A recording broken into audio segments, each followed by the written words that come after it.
Welcome to another edition of the Corbett Report on Declare Your Independence with me, Ernest Hancock.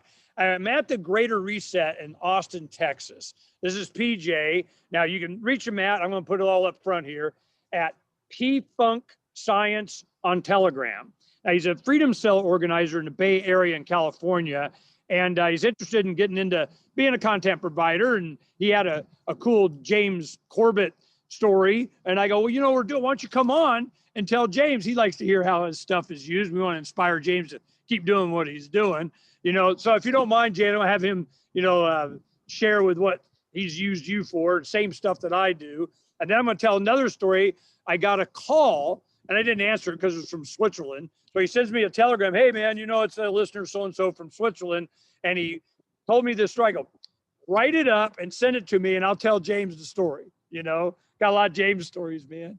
All right, PJ, go ahead and tell him what you told me. Yeah, so James, you know, I've been a fan of yours for a really long time. And last summer, I actually, you know, during the scamdemic, I had gotten a number of articles shared from my mother, you know, from normie news sources and what have you. And, you know, I was sort of making offhanded comments to her about, you know, this isn't real, you know, don't listen to this, blah, blah, blah. And then one day I just decided, you know what, I'm going to throw a trial balloon out there and I'm going to just see if I share a Corbett video with her, how she reacts to it. And so at the very end of my message, I put in COVID 9/11 and just saw how she would react to it.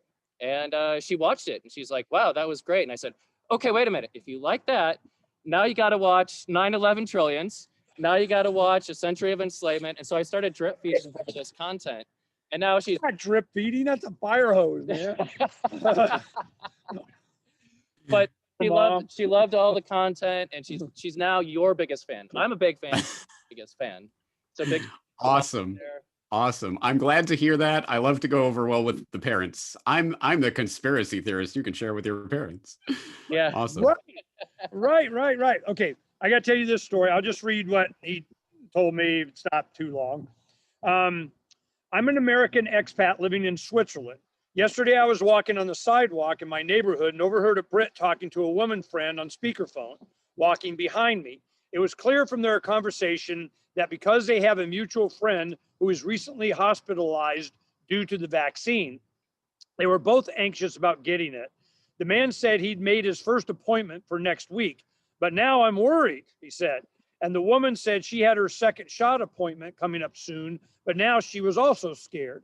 I couldn't restrain myself, and so I interrupted and asked if he knew that the shots were still in clinical safety trials, not scheduled to end until 2023, and that they are not yet FDA approved. He answered that he did not know that. Then I gave him a quick summary of the age, health, weight, demographics of the folks who've allegedly died from the virus and told him that his health is his responsibility and that he's not responsible for someone else's health. He was in his 40s and ostensibly healthy, so I told him that he was magnitudes more risk of dying from the flu.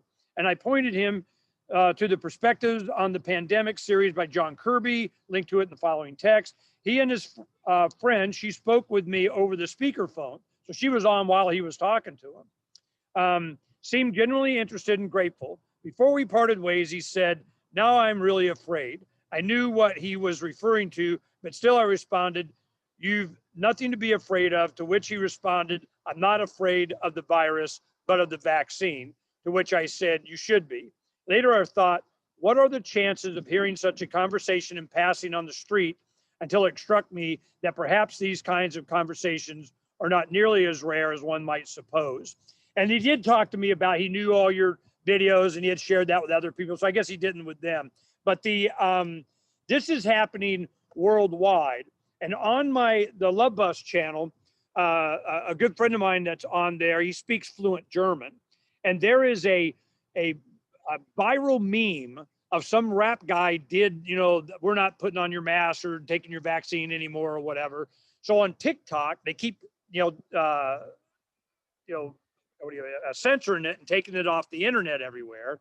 But all these German kids and people and adults and old people and young people are lip syncing that and sending it out constantly.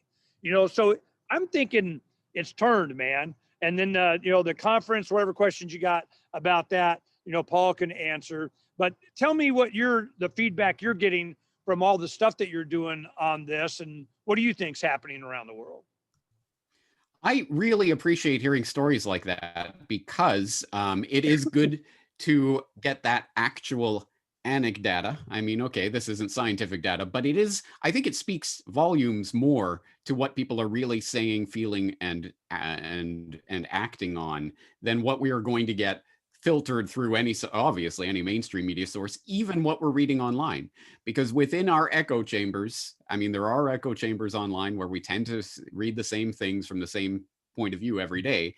And one of the echoes that is echoing loudly these days in conspiracy land is that they're all asleep, they're all zombies, no one knows anything, they're all stupid. No, that is not true.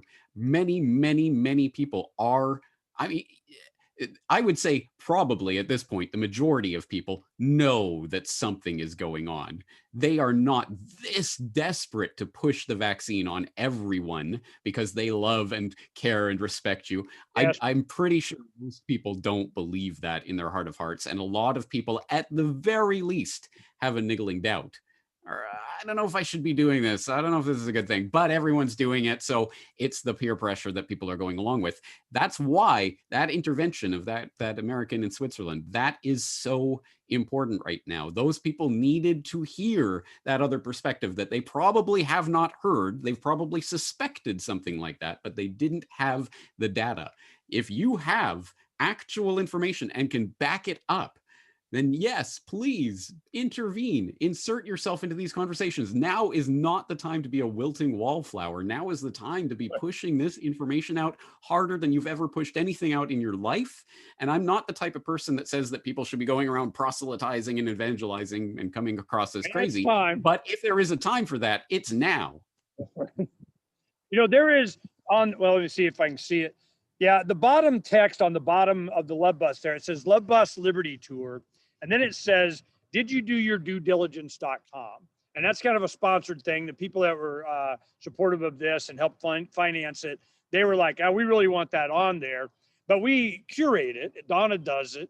And what they wanted was all the stories that we had that were studies and information for health professionals, for doctors and nurses, administrators and whatever, paramedic, whatever, anybody in that the frontline doctor kind of stuff that they need to know that there's a lot of information out. They can't just, because the CDC said, and somebody says, oh, we're just following the guidelines of the WHO or the CDC. I go, shoot that lawyer. I mean, I don't know who the hell's telling you what bean counter lawyer in the back office telling you that just because it's safe of what, they need to be gone. And we could see it over the last few decades because, in business, and I could see what was going on. In perspective, okay, I'm going to share this with you so that you guys understand how it got this way. I'm restaurant management, and I have my own store and my own pizza place. Before that, I worked for different corporations, and they would bring someone, and I don't have a college degree, but I had a lot of experience. I always kind of, I'm Ernie, and I become manager. But what happens was they'd have me training these guys. They'd come out of college and they had some job fair, and you had a degree, hired. Well, I'll fill it, hired. You give them a job offer. They didn't care. As long as they had a degree, it didn't have to be in hospitality or they had a degree, you got a job offer to work with any major chain. The reason was, and they give them to me and I'm training them I go, I got employees hourly kick the crap out of these people. What the hell are you doing? I talked to human resources, and it finally got to the point that I made a big deal out of it. And then they told me, they go, it comes from up top. And because in their prospectus and their, Wall Street of we got whatever, one of the criteria that they have is how many management or operations have a degree. No meritocracy, you just got a freaking degree because somebody said, okay? And I'm going, really? That's your criteria? So now when it gets to where you have all these colleges and everything, oh, you got to be vaccinated or you got suspended because you were caught not wearing a mask off school grounds. I mean, so I'm like, who the hell are these people making these decisions? It's an indoctrination thing. They want you woke. Well, now it's getting to where businesses are like, I don't want you if you're woke. Get the hell out of my face. I don't need this crap. So all of this degree stuff and all of it, they're doubling down. My children, this last year, 6 of my grandkids, they homeschooled. They said, we're done, we're out. Well, their school now is a charter, kind of semi-private charter school that's a legacy. You know, we know how to spell Constitution and all that kind of stuff. And they're like, oh no, we're going to undo in there. We're not doing it anymore. And please come back. And we're, you know, we want all that Hancock money, you know, and they bring them children's in because we be good this time, pinky swear. So I don't know if it's going to happen again. They're going to try, but I smell desperation. So I need to get, you know, your kind of feel of, it's like now they're not going to get another chance, or it's got to be what's coming. What do they have to top this off with, James? What are they going to top it off with, man? The alien invasion. Aliens! Of course. Space aliens! We know that's coming, right? Yeah, of course. Yeah, the big distraction, the ever-present distraction that they always want to bring out of the bag. What you are saying hits right on what I was writing about in my my editorial last weekend on MIT COVID skeptics champion science, where I wrote about this incredible study that was published with little fanfare for some reason, didn't get a whole lot of attention, but some MIT researchers, some grad students, I believe, from MIT, did this study where they infiltrated some online COVID skeptics communities. They were looking at Facebook and Twitter and doing some quantitative data analysis of the conversations that these skeptics are having, and specifically with regards to data visualization, which has become one of the big talking points about the way this scamdemic is changing the way we approach data visualization and all the dashboards of showing you, the latest numbers and all this stuff. How do we present this to basically better indoctrinate you? So in that discussion, they were looking, well, how are these COVID skeptics trying to challenge what we know to be absolute reality about this horrible pandemic? How are these skeptics using data visualization to challenge this? And so they went into this presumably thinking this will be a slam dunk. We're going to show these people are scientifically illiterate. They don't know their left from their right. They don't know what they're talking about. And then, yeah, well, exactly. They found out, wow, actually, it's not quite like that. They said that, what are the exact quotes? The anti-maskers often reveal themselves to be more sophisticated in their understanding of how scientific knowledge is socially constructed than their ideological adversaries, which is exactly what I was talking about in my Science Says podcast. That was the straw that broke the camel's back on my main YouTube channel. The one that they censored me off YouTube for was me talking about, yes, science is a socially constructed process. It is not this shining beacon of knowledge. No, it is a method at base. But of course, when it's treated as proper noun, science says, that is a social construct. And then they say that the COVID skeptics' approach to the pandemic is grounded in a more scientific rigor, not less, which is grammatically garbage, but I think you get what they're saying. And they also said that the anti-mask users in particular were predisposed to digging through the scientific literature and highlighting the uncertainty in academic publications that media organizations elide. In other words, they talk about the fact that, yes, this is not some sort of set in stone, the science says, so you cannot say otherwise. They point out things like uncertainty and other things. So they got their they pointed things like what? Uncertainty in data, uncertainty about the data sources, the transparency, the way that it's being put together, the way that it's being displayed, etc. They go in a lot of detail. And there's also a follow-up article that was in MIT News that I would suggest people read about this study, where they were interviewing the researchers, and they continue to express surprise that, these COVID skeptics actually seem to know what they're talking about, but they're wrong. They're horribly wrong, and we have to figure out how to better indoctrinate them, but they really seem to know the science. Anyway, it's kind of funny to read, but they it didn't gets give them any accolades at all, or oh no, not at all. The conclusion of the whole thing is basically just that, wow, these guys are really good at using data visualization, so it's not good to just call them scientifically illiterate and dismiss them. We need to more actively engage in how we are presenting the data. We need to have better PowerPoints. Yeah, exactly. That's essentially what they're saying. Anyway, the other thing is I'm sorry, go ahead. Well, the sort of the tail end of this editorial that I'm writing about, hey, MIT, they're a big trusted scientific institution, so you can take their word for it, right, guys? You gotta trust them. Exactly, which of course is the exact scientifically illiterate type of argument that they're pointing out that the skeptics aren't using. But anyway, but following up from that, the College of Physicians and Surgeons of Ontario, the CPSO, which is the licensing body for physicians in Ontario, recently came out with a statement saying, we're aware and concerned about the increase of misinformation circulating on social media, blah, blah, blah. Physicians hold a unique position of trust with the public and have a professional responsibility to not communicate anti-vaccine, anti-masking, anti-distancing, and anti-lockdown statements and or promoting unsupported, unproven treatments for COVID-19. Physicians must not make comments or provide advice that encourages the public to act contrary to public health orders and recommendations.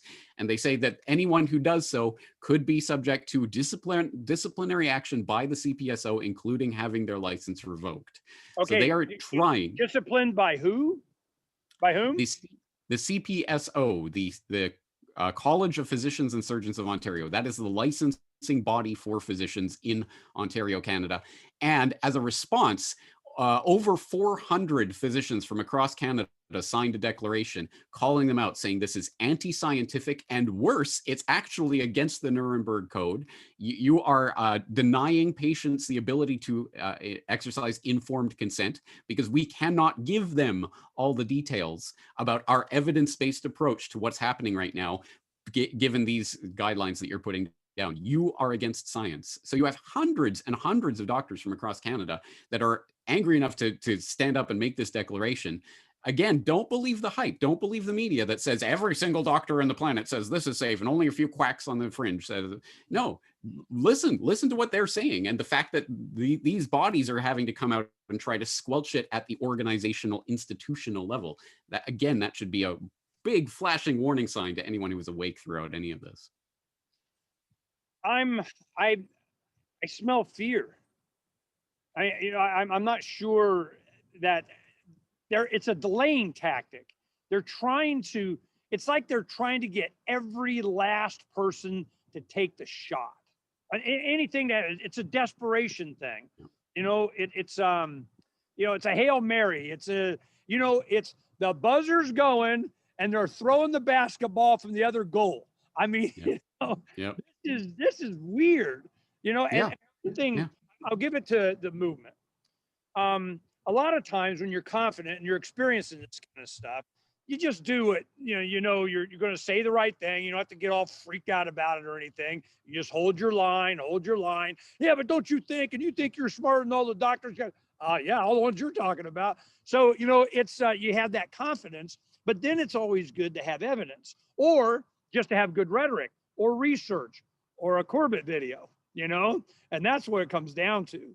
So it's how do you combat them? So when they say, these guys, man, they got it going on. They know damn it, they read the report.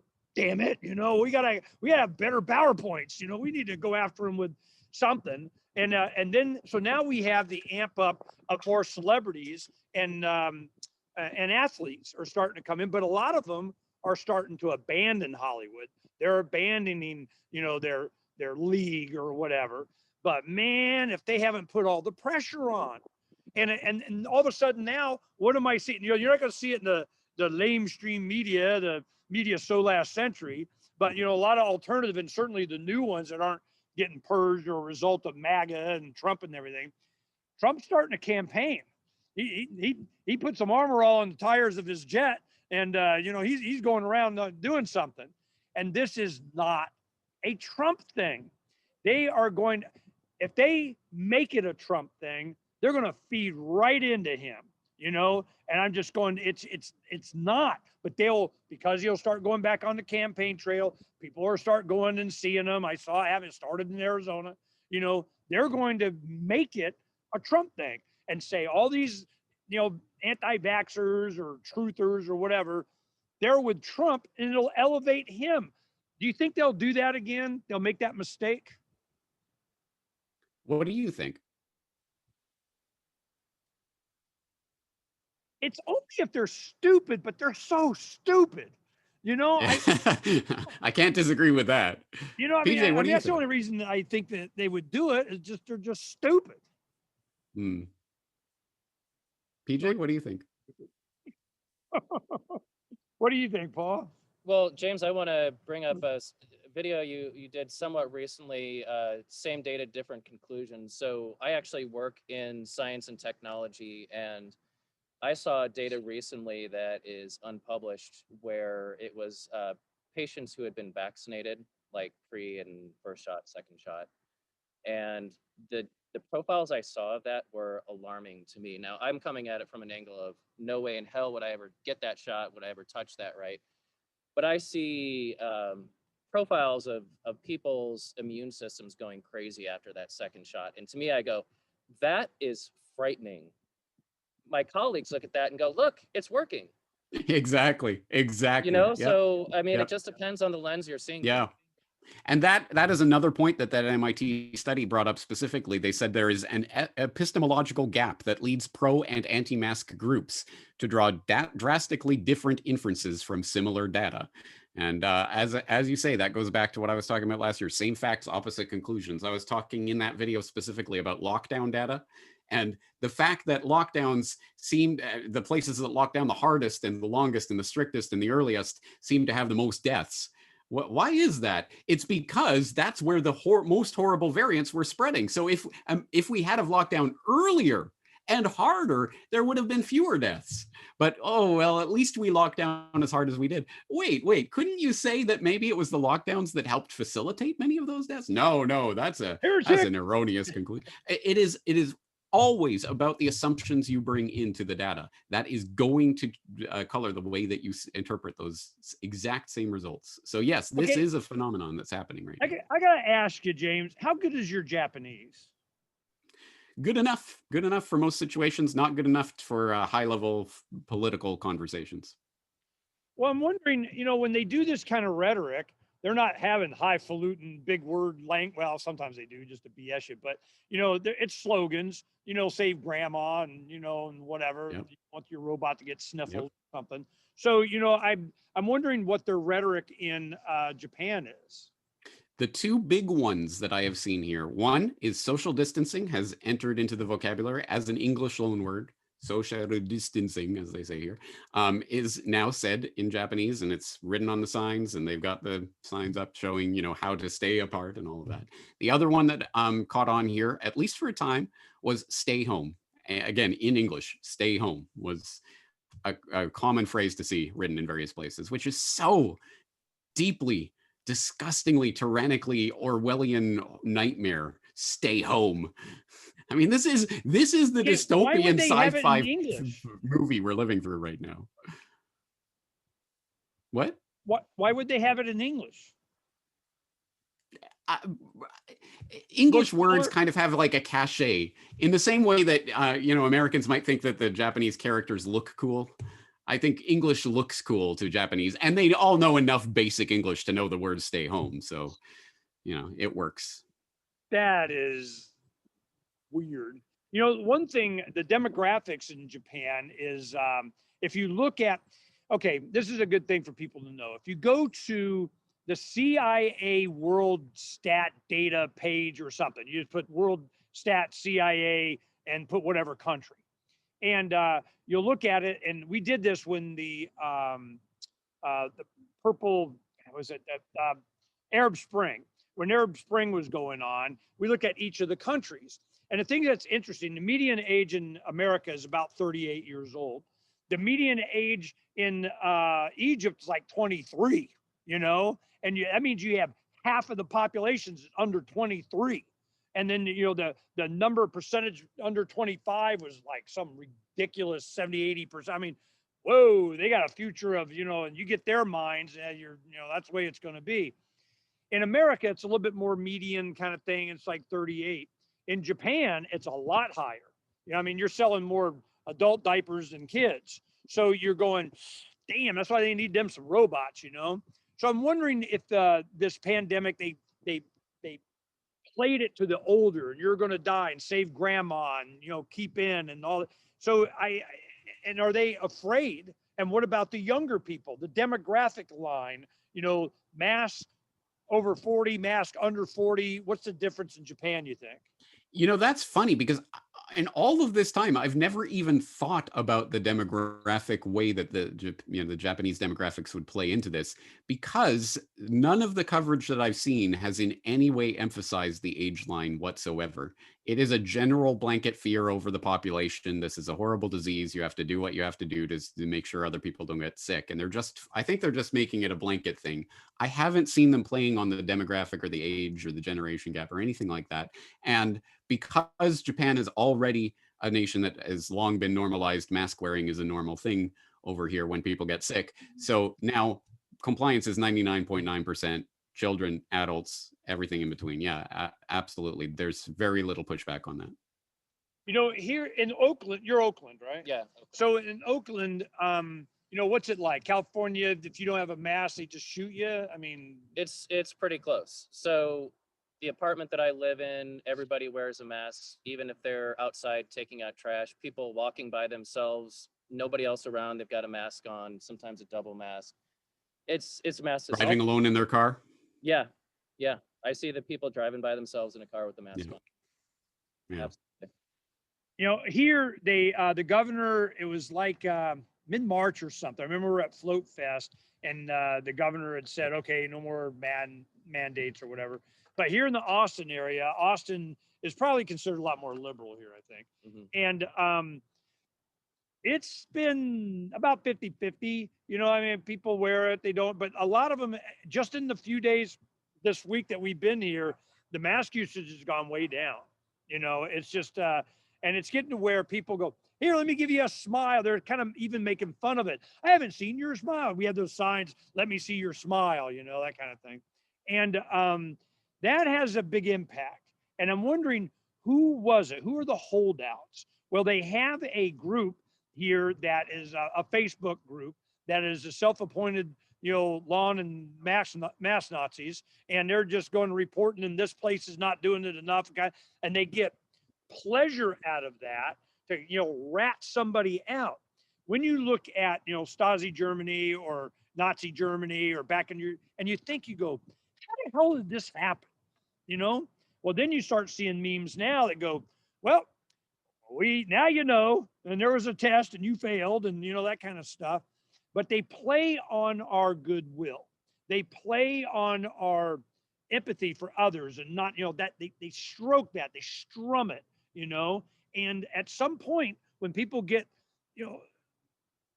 learnified, for lack of a better word, educated on how much they've been lied to, then when they get off the couch, they put down their six-pack, and they got to go kill that fly. Well, they're not going to sit down until it's done. And I think we're getting to that point. People are starting to think 22 election cycle, 24 election cycle. Oh my God, Trump might come back in even before 22, because Arizona, the election, they're uncovering all kinds of crap, man. Man, they were being bad. Trump didn't save us the first time, but if we vote harder, guys, right, it's coming. Yeah, Mr. Warp Speed vaccine, whatever. Yeah, exactly. I want to touch on something you said, though, about the Stasi, though. So my mother that I referenced earlier shared a good quote she saw recently, which is, Big Brother doesn't exist without Little Brother. Everybody who's kind of, back to the lawn Nazis, the mask Nazis, kind of, oh, well, you're not wearing your mask, you're not playing by the rules. That's how this whole system works. And that's how it worked, back in the communist days. The one thing that we, and it's just from experience of doing this for a long time, the thing that they hate the most, but they want to get you angry. They want to get you, to react. They want you to, sit there and ouch quit it on, I don't know, Telegram, Facebook, say whatever. Yeah. And when you don't, you just, it's all right. You'll come around. No. You're a smart guy. Don't worry about, we'll talk again in 6 months. So you don't want them to start digging foxholes and filling sandbags and, getting all defensive and everything. So you got to kill them with kindness and go, well, if you got some information that counters my, please tell me, but you don't want to waste your time and engage and just, waste a time thing. But you don't want to get, especially if they're genuinely good people, a lot of times, which is how they got screwed up, and them taking advantage of that, and you get them good information. They're just like a atheist Catholic, man. They want to tell you about the priest, Yeah. Yeah, So good that's point. starting to happen. Yes. So let's reorient this conversation towards solutions, because this is 2021. It was completely by coincidence that I put out my Antiganda podcast the other day. I didn't know you were doing your sign stuff at the Greater Reset. I didn't know that was happening. So I've actually had this on the back burner for Solutions Watch for weeks now, but it just came up and I put it out. And then as I'm doing this, you're emailing me to tell me about your sign work that you're doing there. Tell everybody out there what you're doing there, what kind of signs Well, you're doing. here I put it here. I think I can share the screen. Well, it was Paul. He told me, he came in the morning and we were putting them up and he goes, or making them, and he goes, hey, Corbett had a shout out, about you doing this. Here's some of the signs that we do. And these are the laser cut ones that are out of wood. They're 18 by 24 yard signs. So we get hundreds of these, and the stands, we just picked up a bunch more stands today. We had drop shipped here. And we'll go put these up and just, so the lawn Nazis, mass Nazis, don't like it. And then, here, let me show. Now, this is the stencil that we made for the Greater Reset. There's Donna doing it. And that's what the stencil looks like. So we take the logo and project it onto this vinyl stuff. It's called waterproof wall board, and it lays flat. It makes a really good stencil. And then you see that roll of this plastic. It's a weave that they make sandbags out of, and they use it for a lot of other stuff. So you put a zip tie in a hurricane on a chain link, it ain't going anywhere. This stuff is amazing. So we found this over the years, and now we know where to order it and different suppliers. The particular one is in south of Chicago, and we get them by the rolls. And there's Donna, and we just put it on jack stands with some pipe, and we just roll it out, spray it. Takes like 60 seconds. Cut it. The next one, next one, next one. So we started making a bunch of these kits for people, and that's what it looks like. So they had the Greater Reset, and we added the .org on it so we could put it out. And that's me cutting them, and spray painting them. And everybody wants to make it really dark. You don't need to. It's just a contrast thing. You just got to get the black on there. They dry in about 10 seconds.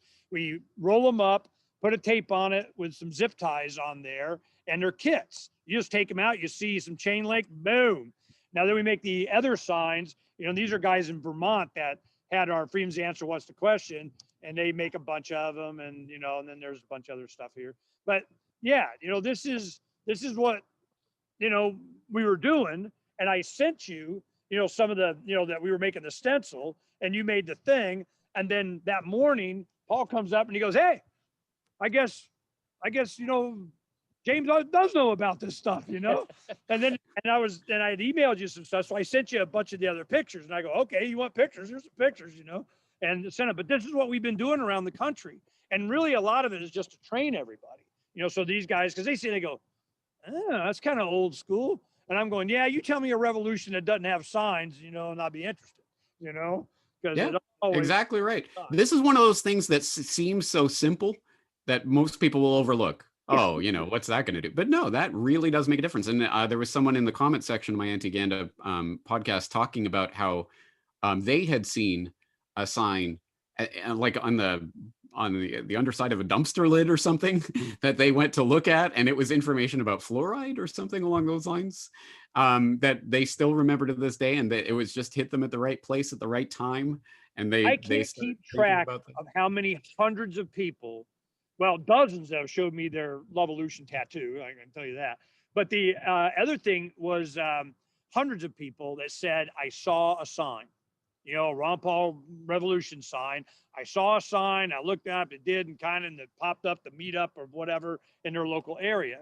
Signs are enormously effective, especially when they are censoring any and everything else. They can't censor a sign. You put it up on an overpass, and hundreds of thousands of people see it before they take it down that afternoon. I don't give a crap. And if you put it up on Friday night, it stays up till Monday afternoon. They don't work on weekends, So I'm a big sign guy, and that's why I do this stuff. We have a lot of fun with it and cool signs. And like the woman that did the market here, and the health physician, we're thinking, yeah, tomorrow we're going to do a sign, and it'll be, I think it was Plato quote, or if I, let your food be your medicine and your medicine your food. Who was that? Remember?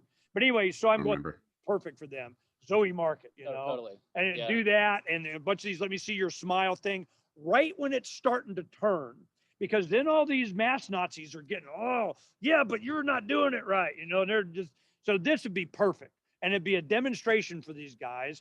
And then before we go, the Great Reset, it's a different theme each day, so kind of, you've been spending a lot of time in there, tell me kind of, James and I, what you're really caught your ear and you thought was cool, and kind of the people here and everything. Well, so it's a 5-day event, as you mentioned, and it's a different theme every day. So the first day was health and wellness, and I'm a volunteer there, so that's kind of how Ernie and I got to know each other. But it's health and wellness. It was restore the earth, I think, was second day. Today was the counter economy, and I think tomorrow tech. Yeah, tomorrow is tech, and then Friday's community. community. So that's Yeah, that's right. So a lot of good talks. John Bush gave a good one today, kind of talking about empowering yourself and creating your own solutions, and sort of not relying on the system, and kind of defining your own path, and that way you're not kind of trapped by their regulations, their rules of Pass, what have you. So I thought that was a really good talk. And Derek Bros gave a really good talk today, and he covered a lot of similar subjects. I think one of the big ones for me this week was Christian Westbrook talked about kind of putting your heart into everything, and letting your heart be the pulse, and using that to sort of change the world and the universe. So everybody knows him as sort of the food guy. So to hear him talk about, really use your heart in everything was really kind of, it was mind blowing, and I think that really captured a lot of people's attention. There was a lot of buzz afterwards. And I would say, the other thing for me has been just, like Freedom Cell meetups or anything else, it's vibrating with all of your cohorts, everybody who kind of gets it, and, kind of finding your community and your niche, and being able to just spend time with people, we spend a lot of time on that, James. What I keep going on about, what I got to do, what can I do, what's your conflict resolution? And a lot of people want community. A lot of them also are saying, yeah, I don't want to be on the hippie commune. I just like to be around and know people in my neighborhood of the small town or something. But some people go, yeah, we really need to grow food. We need some common farm equipment. And we got, so that's where I'm coming in. I'm going, okay, I want to see how this works. I mean, to live here, you got to bring how many solar panels, and what tractor's yours, and how are we going to share that? I mean, so, and these things, work themselves out, but always the guy, or the sociopath. And that's why pirateswithoutborders.com, the most recent letter of reprisal, Scuttlebutt. It's like a Yelp or eBay review on individuals. And you don't want that guy in your hippie commune. Oh, that guy, he did, and kind of don't. We start getting this reputation thing out, and and you wait opinion of certain people, and you can have your own filter or whatever. So we've had some attempts and people trying to encourage us to pay them to build the app. And I'm like, I'm not even sure what I want it to do yet, So we need to, this is the thing that I'm worried about. How are we going to be a community? And is it in a jurisdiction of some municipal city with an election of the man with the county, blah, blah, blah, blah. I mean, a lot of people they're going to try and use voting in jurisdictions and congressional districts and all that kind of stuff. And when we started the country, the Constitution wasn't there. That was like a decade after the Declaration. We had the Articles of Confederation. There's a lot of history that needs to be done to see that, yeah, they did it. Go talk to the Amish. They've been doing it for hundreds of years. I don't know. So we're trying to find out, and all the different community gatherings I'm doing like this, it's not me giving a presentation of I know whatever. It's me asking these questions. I'm going, no, don't think I know the answer. I don't. I'm asking you, how are you guys going to do this? Because I guarantee your biggest problem is not going to be the man. It's going to be that 17-year-old kid in his dirt bike, that's the son of whatever the hell, on your hippie commune. That's what I want to know about. So that's one thing that you come across anything, let me know. It's a good point. We need to have conflict resolution in place when we're building communities and think about that. But we shouldn't also shy away from the very concept of community because we're scared of the psychopaths and sociopaths and how they're going to disrupt things. Because if we do that, then they win. We don't want that. Community. And Well, define community. I can't get anybody to define it for me. Define it for me. What do you give me some of your criteria? I wouldn't say it's a singular thing. There are different communities that you exist in. Some of them are online, some of them are physical, some of them are your neighbors, some of them are your greater community of people that you interact with on a daily basis. Some of them are people you've never met. And so, which community are you thinking about living in? Obviously, the first thing you think about is your patch of ground, your real estate, where you physically reside, and that should be your first order of community, but everyone needs more rings around them. We're not just little islands living in little pockets. When and if it comes to that point that we are literal isolated communities, that's Mad Maxville. And hopefully we can survive that, but I don't think we want it to get there. We want to have different forms of community that we interact with in different ways. So I wouldn't define it down to one thing. I would say there's different orders of community. I had a friend of mine that moved from Phoenix into a farm. I mean, really rural in Missouri, and he had a friend that he wanted me to talk to that still lived here, and he survived Yugoslavia's breakup, the balkanization of whatever. And the main thing that I remember from the conversation, it was really interesting, is he said during those years when you got snipers in Sarajevo taking out your friends and so on, it was the apartment buildings that had a plaza in the middle, and they dug a well, and they took care of each other, and none shall pass and turn on the wall kind of thing. And they would grow, food, and they'd forage, or they'd go out and they'd, at night and sneak and whatever the heck they had to do to survive. But all the people that were in the farmland, the people that were more rural, that went out and said, I'm going to survive and be out here, and they were overrun.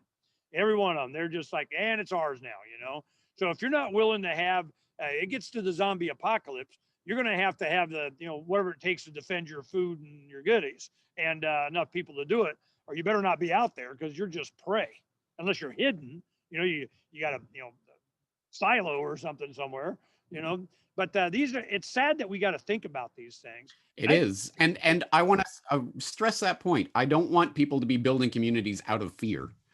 I think we should be building communities out of love, but realistically, not, pie in the sky, everything will be perfect, we don't have to think about it. No, we have to think about the problems that can arise, but the intention should be love. And actually, I relate that back to Paul, what you were saying about Christian Westbrook, Ice Age Farmer, and his speech.